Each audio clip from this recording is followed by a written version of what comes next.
falar sobre estudo das retas e particularmente sobre as posições relativas entre as retas, pessoal. Eu ainda estou ali na página 4, se você está me acompanhando pelo material, e hoje vamos principalmente falar sobre o estudo das retas. Lembrando, pessoal, assim como eu falei na última aula, reta não há definição.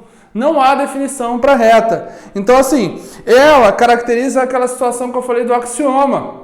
É uma verdade intuitiva, ela existe. A gente sabe que ela existe, mas a gente não consegue definir. Diante disso, há alguns axiomas que são previstos para o caso da reta, que é importante a gente saber e eu tenho certeza que você já ouviu falar. Se você está me acompanhando aí na página 4, dá uma olhada no final dela aí. Ele vai falar a primeira coisa aqui, ó. A reta é infinita para ambos os lados. Pessoal, a reta, a palavra reta, se a gente está designando isso como uma reta, ela é infinita para ambos os lados, ela não tem fim. Se a gente está falando de reta, ela não tem fim. Beleza? Segundo ponto, ele fala assim que a reta é formada por um número infinito de pontos. E o que ele está querendo dizer com isso? Pessoal, uma reta, para ela constituir essa linhazinha aqui, ela tem tantos pontos tão pequenos, tão pequenininhos, que vão se juntando e vão ganhando uma forma de uma reta. Então, toda vez que ele fala ponto, é com uma quantidade de pontos tão grande que acaba dando essa representação que vocês estão vendo aqui. Beleza? Outro ponto que ele fala aqui é que por um ponto passam infinitas retas. Vamos pegar um exemplo aqui, ó. Temos um ponto P, então sobre esse ponto pode-se passar infinitas retas. Então posso ter uma reta aqui, aqui, a ponto de infinito, beleza? Lembrando que isso são axiomas. É uma verdade. A gente não discute, é uma verdade intuitiva. É possível passar infinitos pontos aqui? Sim. Como a gente não consegue provar o contrário, a gente parte que essa premissa ela é verdadeira, beleza? Continuando, olha só.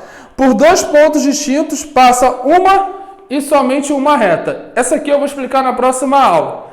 Por hoje, eu preciso que você entenda que quando a gente tem aqui, no caso, as retas concorrentes.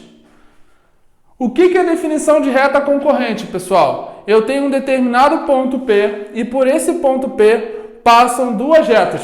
Percebam que elas não estão paralelas, ou seja, elas não estão uma sobrepostas da outra. Então, quando duas retas têm um ponto em comum, quando essas retas têm um ponto em comum, nós chamamos elas de concorrentes. Retas, então, concorrentes são duas retas que têm um ponto em comum. Retas paralelas distintas. Retas paralelas distintas, como a gente pode definir, são retas que não possuem pontos em comum. Então, a reta paralela distinta, ela não possui nenhum ponto comum. Vocês vão ver que uma outra característica das retas paralelas é que se eu traçar uma reta perpendicular a essas duas retas, que é uma característica das retas paralelas, então imagina aqui que eu traço uma perpendicular aqui, ó. Se elas são paralelas, quando eu traço uma perpendicular em ambas as retas, forma-se ângulo de 90. Esse é uma característica de duas retas paralelas, beleza, pessoal? Então temos duas retas paralelas, elas não possuem ponto comum. Lembrando que o concorrente precisa ter pelo menos o quê? Um ponto em comum. Reta paralela distinta, 0 ponto em comum. E agora a gente tem a paralelas coincidentes, que aí é o último caso.